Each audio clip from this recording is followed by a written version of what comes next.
Thank you for staying with us. We're switching gears now to talk a bit about BT Cowpea release. On December 2019, the federal government of Nigeria approved registration and release of a new pod borer-resistant cowpea variety for commercialization. This made Nigeria's first transgenic crop to be commercialized and also the first African country to commercialize a genetically modified variety.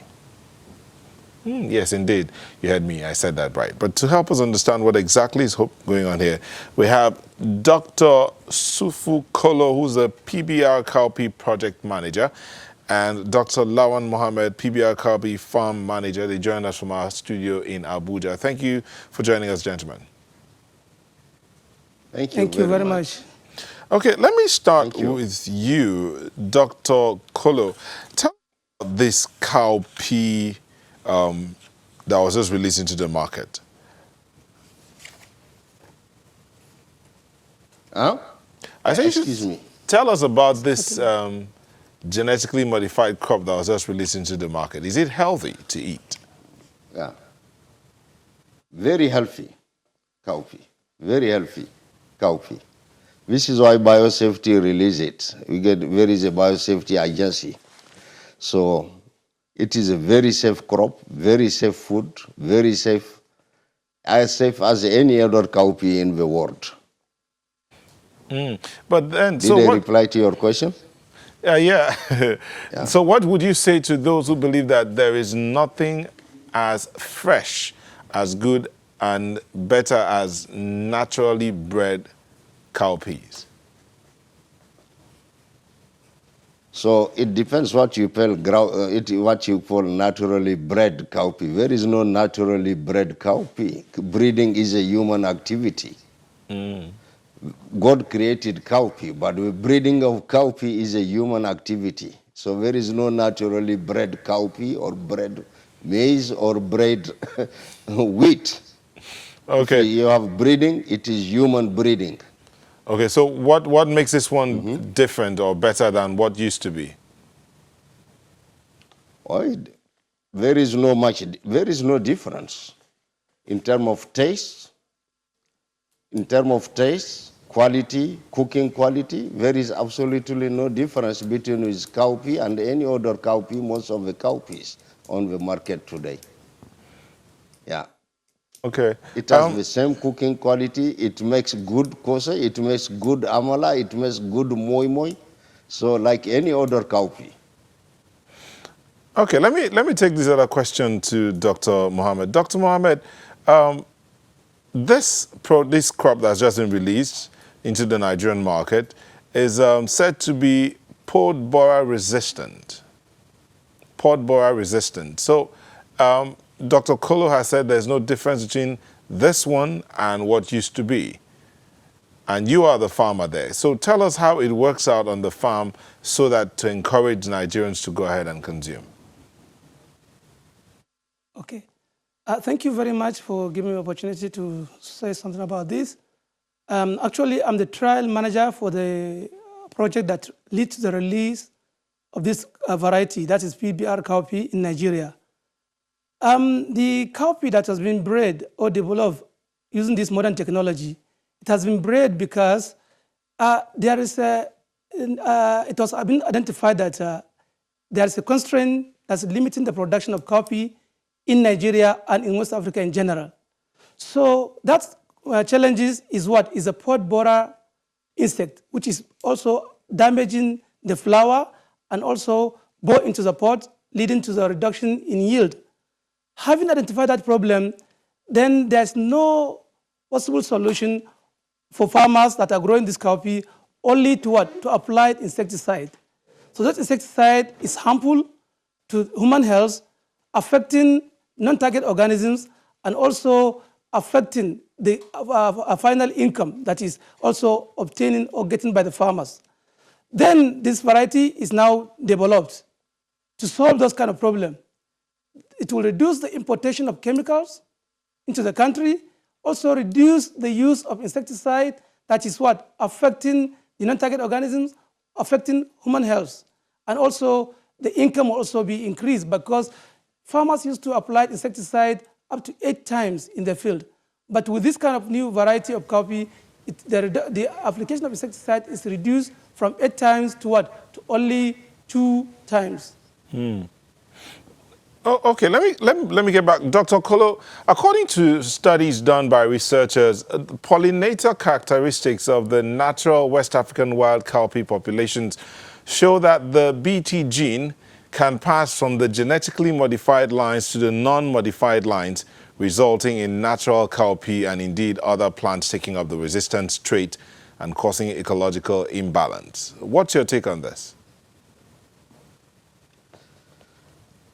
Some people are advocating. We had a gene flow study for almost 4 years in Nigeria, Burkina, Ghana. 4 years, isn't we studies? And it was in the review dossier submitted to the biosafety agencies. We planted wild cowpea around PBR cowpea in 12 replication, 12 repetition. I was using, let me use the local, the language people can understand instead of technical one. We repeated the same thing in the same year, 12 repetitions. Okay, Dr. Kolo. And we have never seen the wild cowpea. Okay, Dr. Kolo, can you just hold your thoughts a moment? Let's just go on a quick break. We'll come back and you finish your train of thoughts, please. Join us again. Thank you for staying with us. Dr. Kolo, you were answering a question as per reactions to the cowpea, the modified cowpea resistance traits transferring to the biological and then causing ecological imbalance. You were talking about that, and you talked about resistance that had been done for a while. So finish your thoughts, please.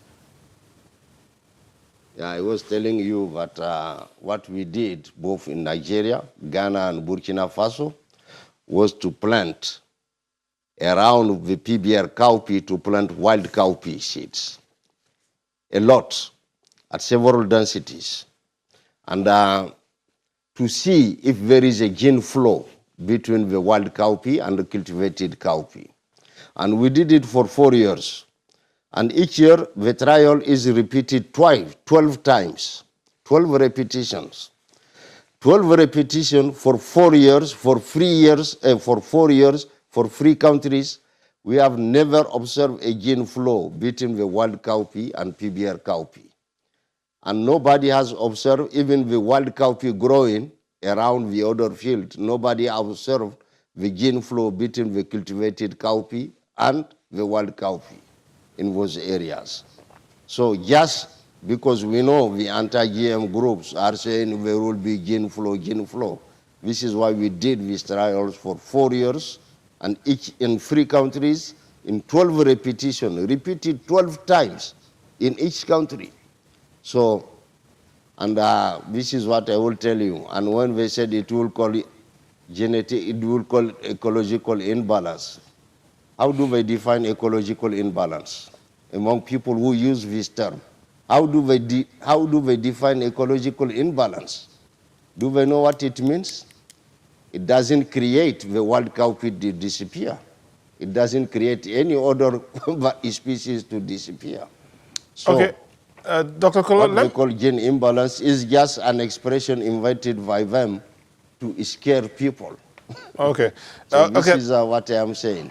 The expression ecological imbalance this group use is to scare people. Okay. Yes, it doesn't, they cannot even define it.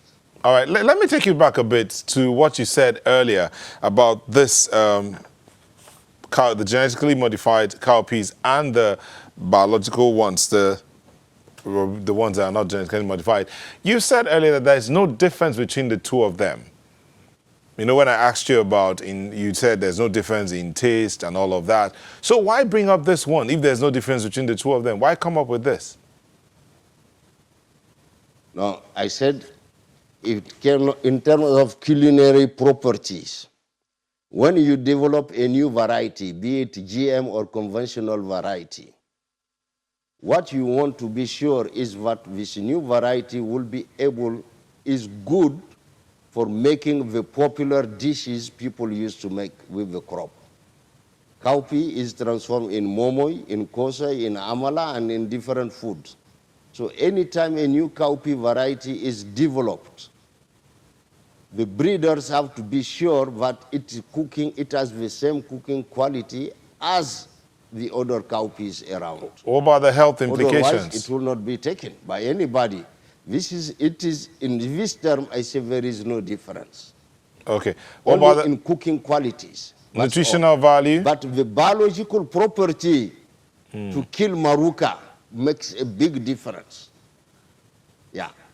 But Okay. in cooking, yeah. No, So no the difference. biological property to kill maruca makes the difference. What about the health implications of it? There is no real health implication in BT cowpea. There is no real health implication. BT cowpea is as safe as any cowpea. The problem, we breathe BT bacteria. BT bacteria, we eat it all the time, we get it. It is a soil bacterium found everywhere in the world. And the BT protein, there is no, even if you go to pharmacy, you don't find a drug sold as protein. Because as soon as the protein gets into the stomach, it is killed. The protein is destroyed. This is why even in human medicine or animal medicine, they never make an oral medicine protein, a protein you will take orally. Because when you cook it, in food, when you cook the protein is denatured, is killed. The protein is not functional. This is why when human body, the temperature reach 42 degrees, human body dies. 42 degrees, we dead. We are dead, isn't? If our temperature reaches 42 degrees, we are dead. It's because the protein is, our body is mostly protein. The protein are cooked at 42 degrees, we died. So for BT cowpea, the calculations we made, a human being, even if a human being is able to eat 700,000 kilograms of cowpea a year, it will never reach a level that can hurt anybody. Raw cowpea, if one person can eat 700,000 kilograms of cowpea a year, raw cowpea a year, it will not cause any toxicity in human body. Okay. So if the cowpea is cooked, yeah? Okay, doctor, let me take it to Dr. Mohammed. Dr. Mohammed, genetically modified BT cowpea faced opposition for years in Nigeria because of fears of adverse impacts on health. I know Dr. Kolo was talking a little bit about that. It was also banned in South Africa. So tell us what's been worked on to make this commercialized in Nigeria? Okay, thank you very much. Let me please take us a bit back, looking at the history of how we come out with this new variety. This BT, that was saying BT is nothing but what?